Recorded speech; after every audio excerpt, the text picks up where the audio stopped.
longer working with Coach Brad Gilbert. Andy, what was your reaction when you found out about this news? I don't know that I was shocked. It's been a bit of a rough year. What I'm curious going forward is there going to be a co-coach situation? Is there going to be a name brand coach? Right? Is this something that she enjoyed looking back on, or was the attention of the relationship a net negative? Obviously, out of the gates, it was stunning success. Right? You would trade all of the tough moments for that U.S. Open win that she had last year. But I'm curious. I don't think she would be in a rush to do anything, because I think JC Farrell is in her corner and she's comfortable there. Easy for me to say. So listen, your guess is as good as mine. I just don't think she's going to be in a rush to fix it immediately.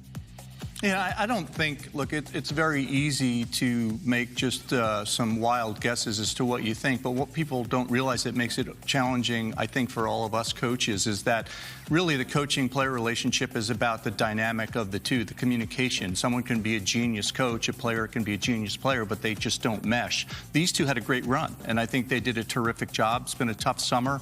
Coco is a great player, one of the best athletes I've ever seen play tennis, men or women. Brad's a great coach, but maybe this is the right time. And I think the question internally they need to figure out is, what's the best dynamic for Coco? You're not reinventing the wheel here. There's a couple little tweaks. There's a few things that I see that have happened to her that have been a little different this year in terms of her emotional reaction to things, and some doubt that has creeped in a little bit on the court.